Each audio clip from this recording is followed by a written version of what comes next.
across the borders and made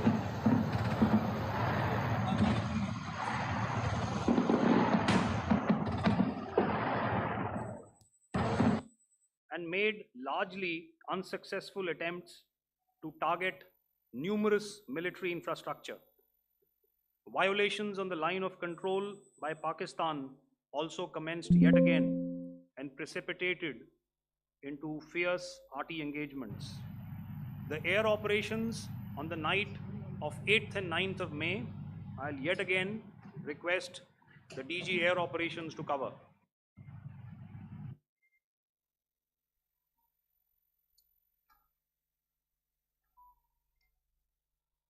So I just covered what happened on the night of 7th and 8th. What we found that on the night of 8th and 9th, starting as early as 22:30 hours, our cities had a mass raid of drones, unmanned aerial vehicles, UCAVs, starting right from Srinagar, going down right up to Nalia. It was a mass raid in waves and it was relentless. However, we were prepared and our air defense preparedness ensured that there is no damage on ground or to any of the intended targets that the enemy might have planned for. The difference between 7th night and 8th night was that on 7th night, he sent in his Jihad class of UAVs. However, these UAVs can go some distance, they are armed. However, on the 8th, less numbers of armed UCAVs were there or UAVs were there, and more numbers of quadcopters, maybe for surveillance or just for harassment of civilians. This continued till midnight. Our air defense preparedness ensured that there was no damage on the ground, either to the military installations or to the civilians.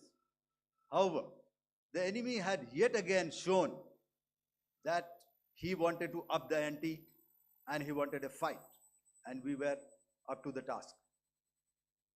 In a measured and calibrated response, we once again targeted his military installations, which included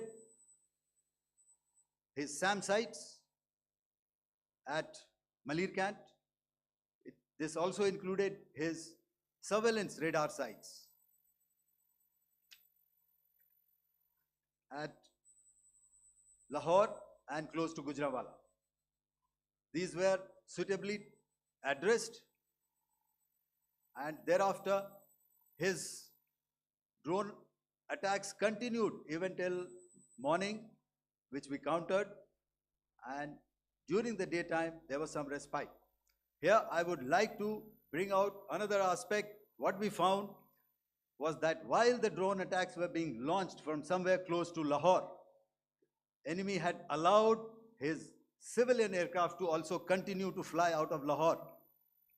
Not only his own aircraft, but international passenger aircraft, which is quite insensitive, and we had to exercise extreme caution, even at the cost of some tactical disadvantage, to ensure that there is no damage to any of the civilian aircraft. And this was also brought out in our press briefing during the day. So I will now hand over to my colleague to cover the events of 9th onwards. On land, we also undertook certain measures such as deployment of air defense and electronic warfare assets to establish an integrated grid with the Indian Air Force, and I have seen and heard some of you wax eloquent about the benefits of such an architecture when it comes to negating and combating air intrusions. We also carried out deployment to include movement of our forces in the land, sea, and air domains. The night of the 9th and the 10th of May saw similar intrusions by drones and aircrafts, and this time there was a concerted effort to target airfields and some very, very important logistic installations, albeit yet again unsuccessful and denied gallantly and efficiently, I must say, by the integrated Indian Air Force and Indian Army Air Defense. We further strengthened our deployment and also initiated some pressure points to send a very clear and unambiguous message to the other side to desist from any misadventures on land. Some of the airfields and dumps saw repeated attacks in waves from the air. All were thwarted. The Pakistan Army has reported to have lost approximately 35 to 40 personnel in artillery and small arms firing on the line of control between the 7th and the 10th of May.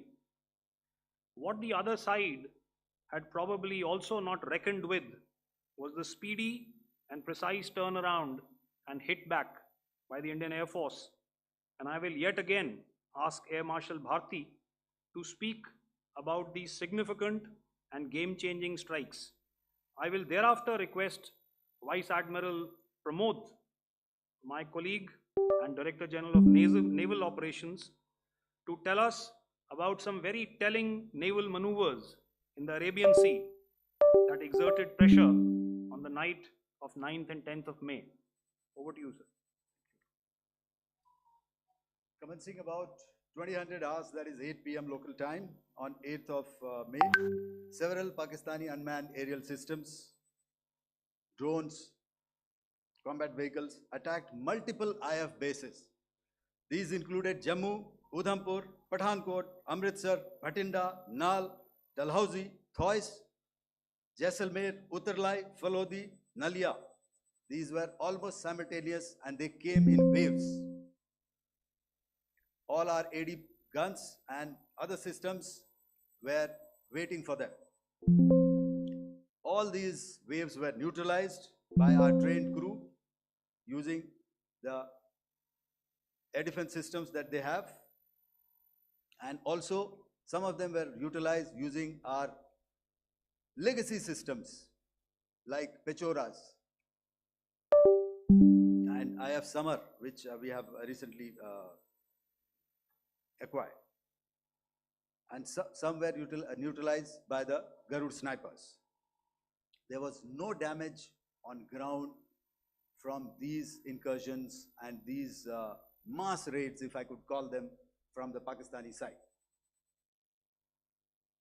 However, following these relentless attacks on our air bases, on our forward positions, and on our civilian targets, this was time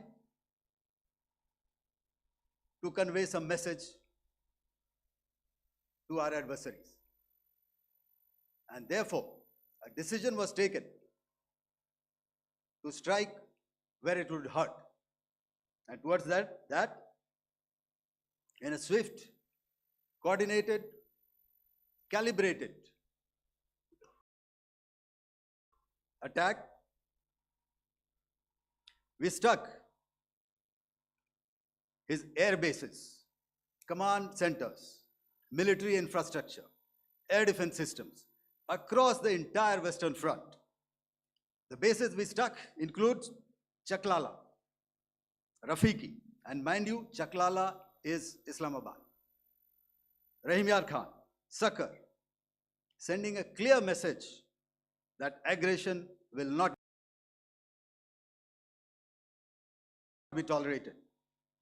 This was followed by strikes at Sargoda,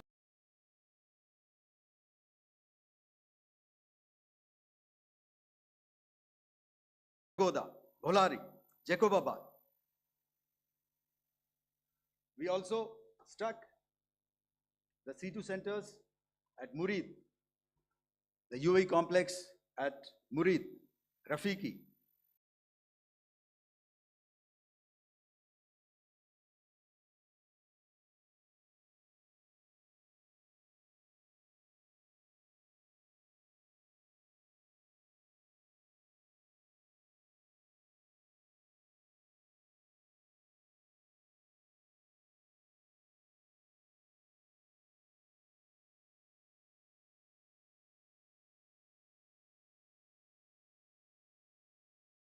radar at Chunia, which I will show you, Rahim Yar Khan airfield, and the unmanned combat aerial vehicle hangar at Sakar. I would like to reiterate here that we have the capability to target every system at these bases and more. However, it was only a measured response to instill good wisdom to our adversary to refrain from further escalation. IF response was directed only at military installations, avoiding civilian and collateral damage. I would now like to show you some of the effects that have been achieved as a result of our air operation.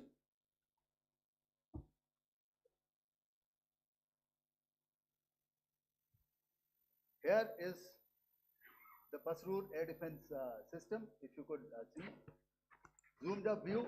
This is the radar mounted on a high tower. And after the strike,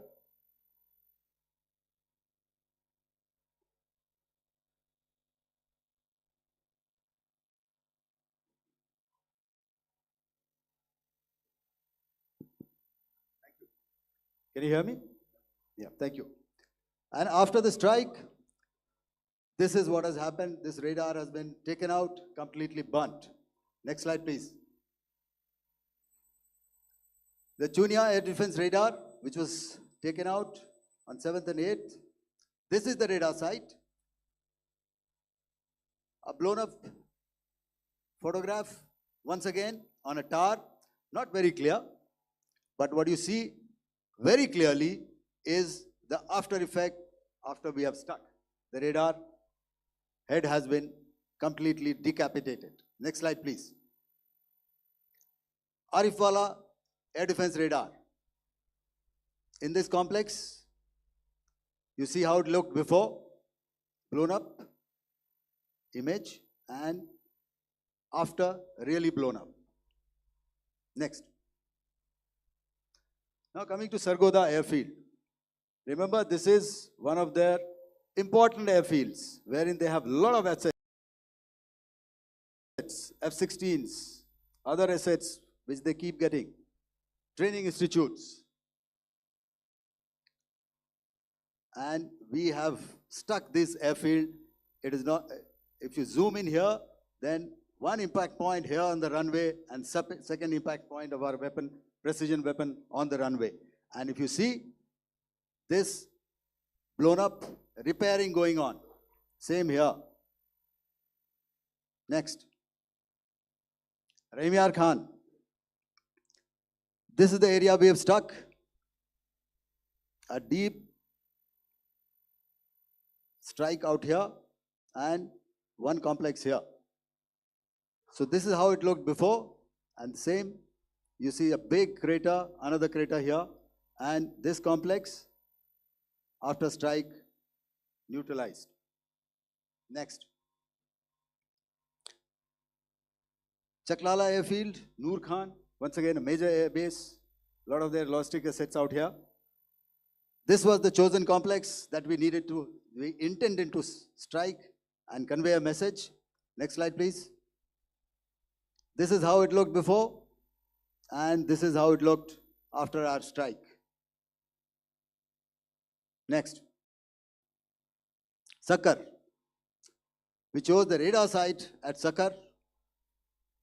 This is the radar site, and after it was struck, this is the aftermath, completely burnt out. Next, please. Aircraft shelter.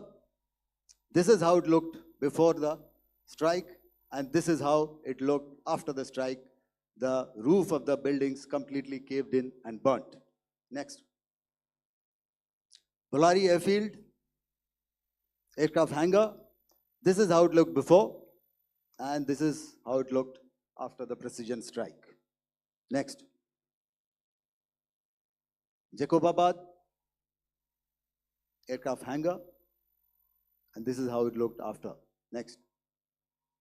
So what I'm trying to convey here, ladies and gentlemen, is To start with, our fight was neither with the Pakistani military nor with anybody else who's there on the other side. Our fight was with the terrorists.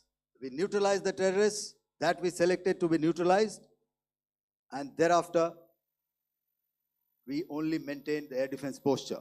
However, we were relentlessly pounded by waves after waves, night after night, by his UCAVs, by his drones, and by his other unmanned aerial systems.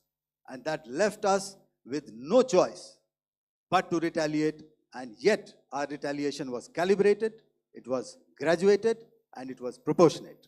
Thank you.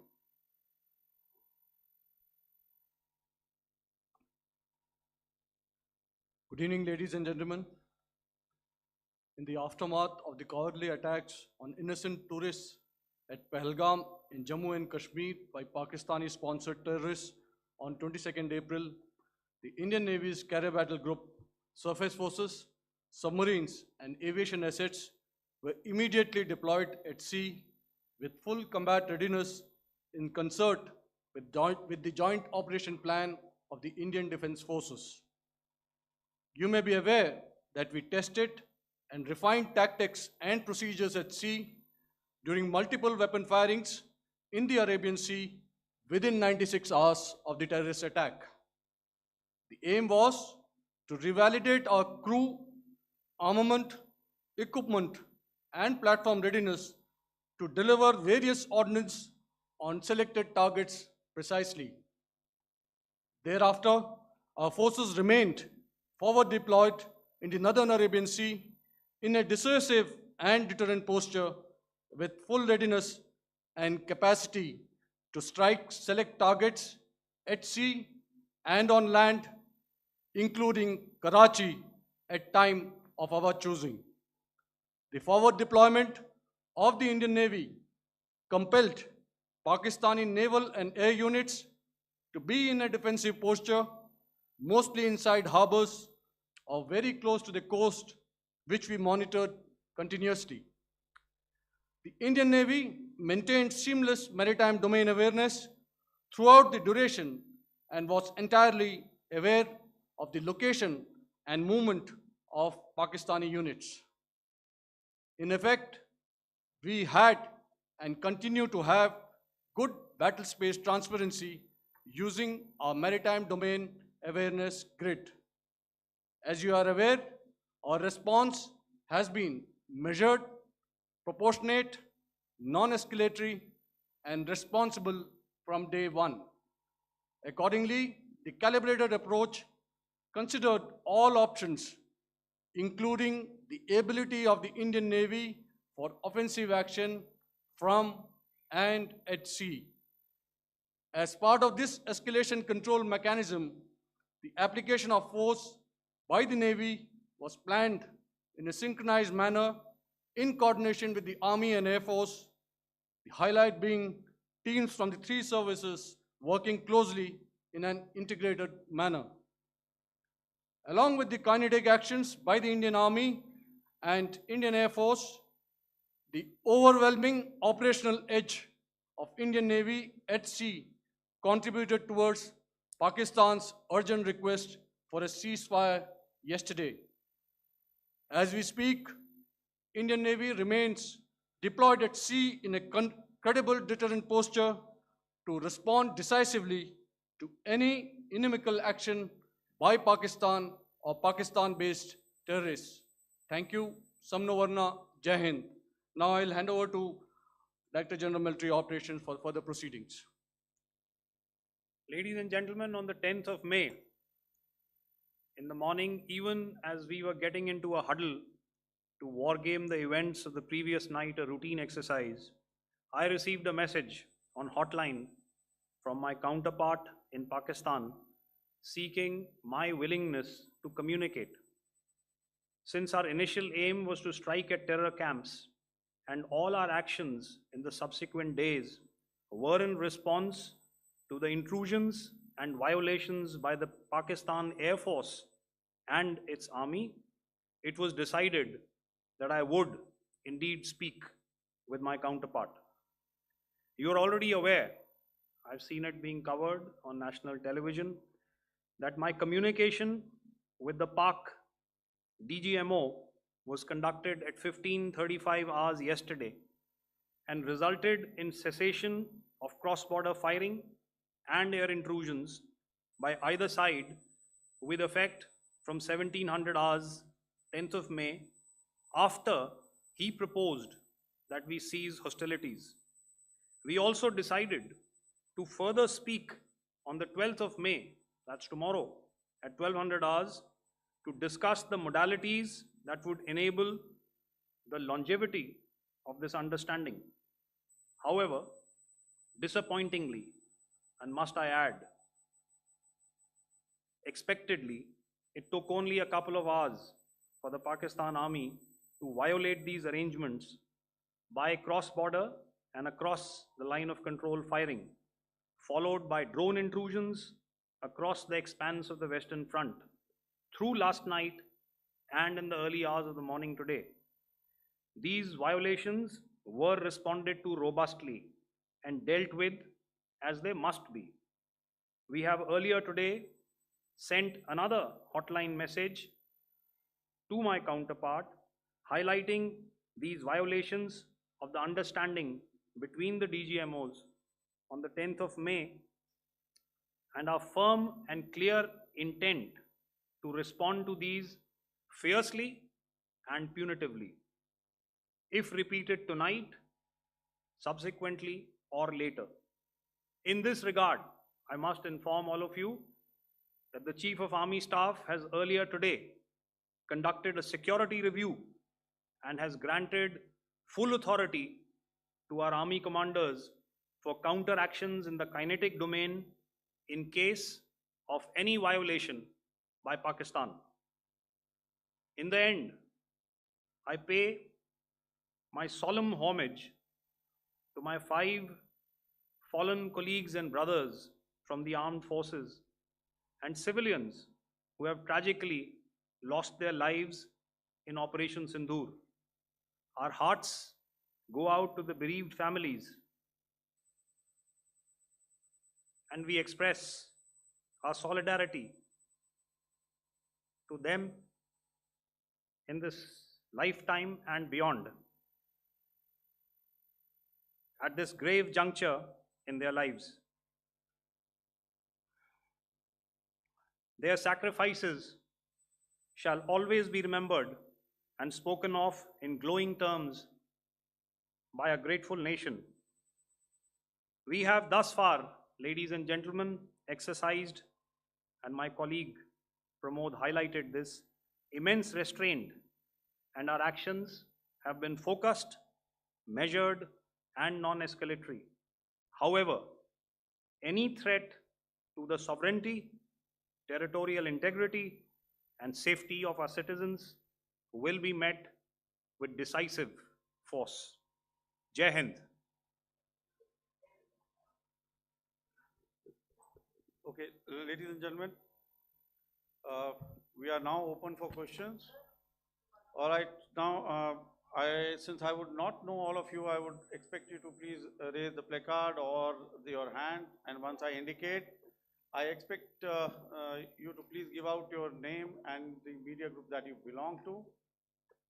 Keep your questions short so that we can take as many questions as possible. Also, ladies and gentlemen, kindly bear in mind that confidential aspects may not be answered by the 3 DGMOs. Right. I've got a lot of hands there. Let me start from the left. Left foot always in front when we start marching. So here we have to the left, okay. Yeah, 238.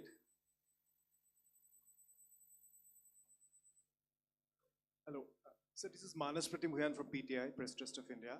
So the understanding that was reached yesterday on stopping the military operations and actions, was it for just 3 days?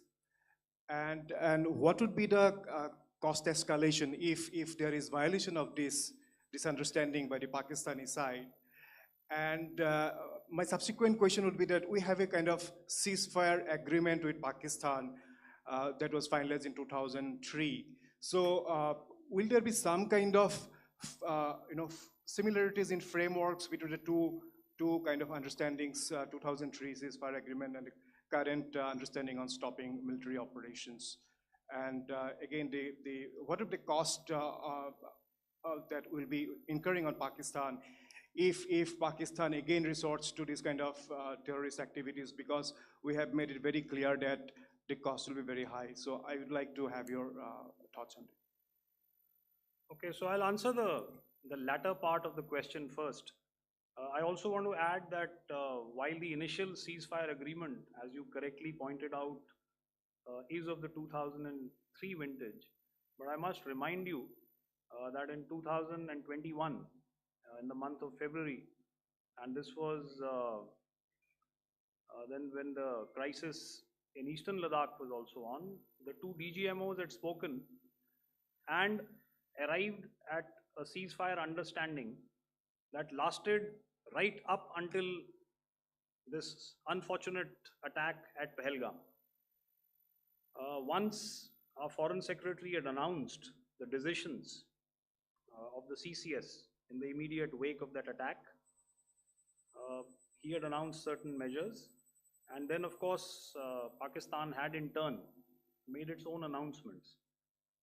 Since then, there have been certain violations of this ceasefire understanding, and of course after the 7th of May, like I pointed out during my statement, that there have been numerous violations on the line of control especially, and of course along the international boundary by the Pakistan Army and the Pakistan Air Force.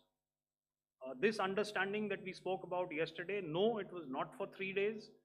It was first to stop aggressive and hostile activities immediately, let that order and direction settle down for about 36 hours, and thereafter discuss modalities, like I said, to ensure its longevity.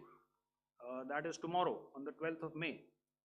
But unfortunately, we had a violation starting at approximately 1900 hours last night, and we've sent a communique, like I said, to the Pakistan Military Operations Directorate, and we will await what happens tonight. All right. I will. The cost escalation, I mean, I'll leave it to your best imagination. I've already said that the response will be fierce and punitive. Now, the right foot forward. Yeah.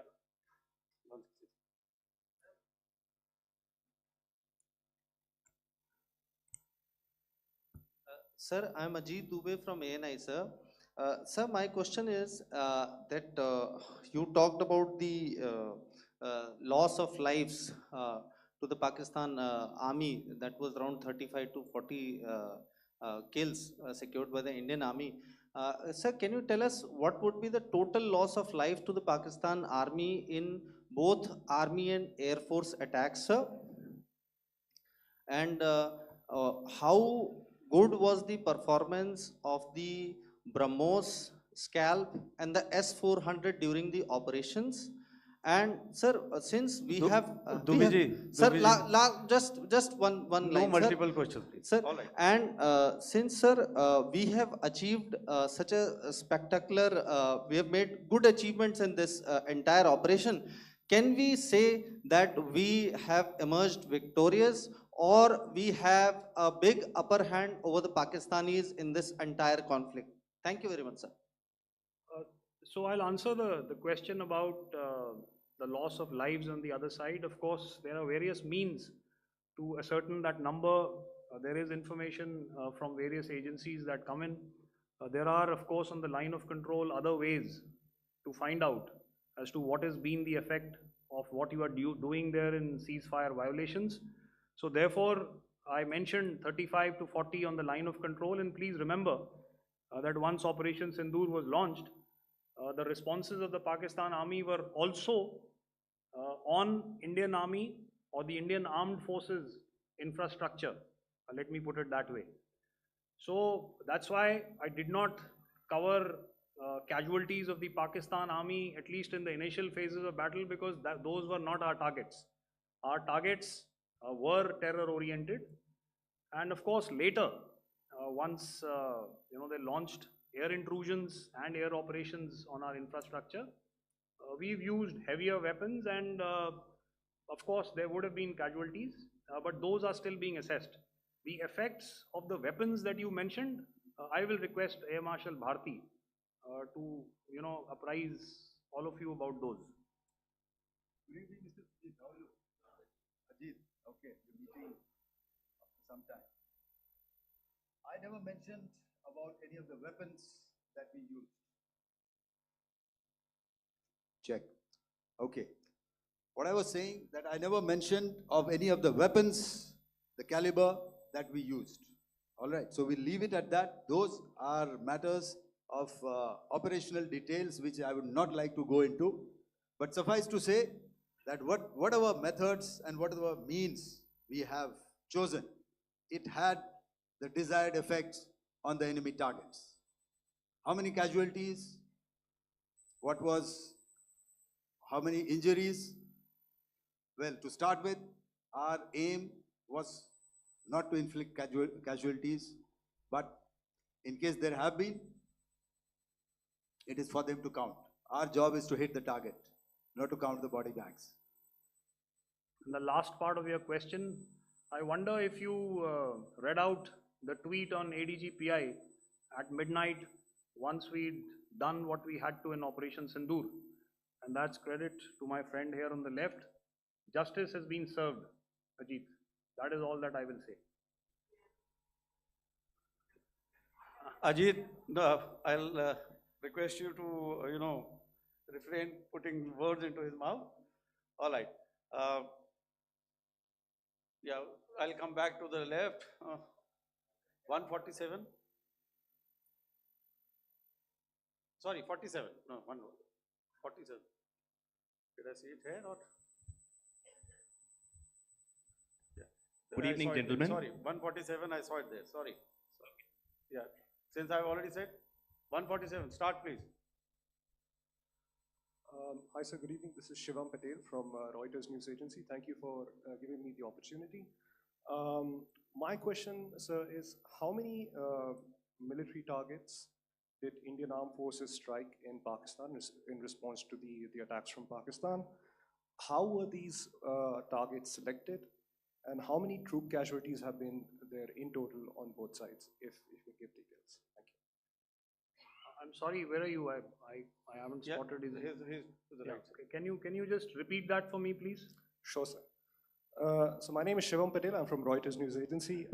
My question is, how many military targets in total did the Indian Armed Forces strike in Pakistan in response to the attack from Pakistan? How were these targets selected? And how many troop casualties have been there on both sides, if you can? So you're speaking of the targets that I mentioned in the wake of the attack at Pahalgam, right?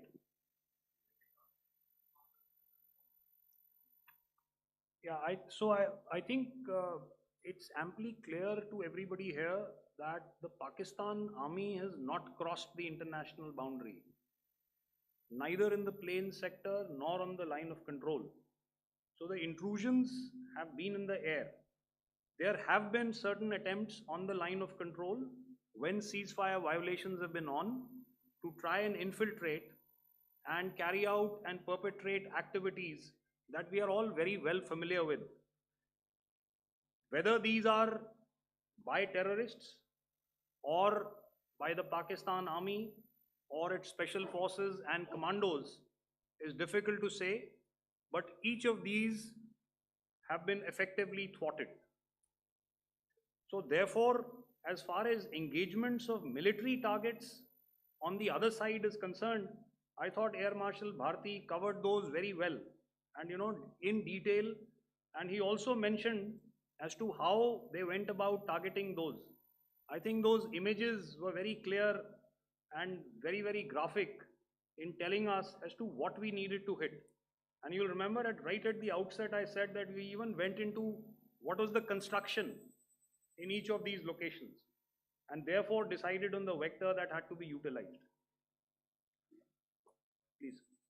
Okay, if I could add to what the DGMO has said, I have already detailed the targets. Now, whether it is X numbers or Y numbers is that is immaterial. And what damage have we inflicted? You have seen. What are the casualties on the other side? As I said, that is for them to count. As far as we are concerned, from the air defense side, if they had a choice, they would have definitely come in. They're fighters, there are more numbers of UCAVs. It is not that they did not intend to come in. It is only that our robust AD posture prevented them from coming in. So that must be known, and that must be realized by all the audience here. Yeah, I'll come to the left now, 24.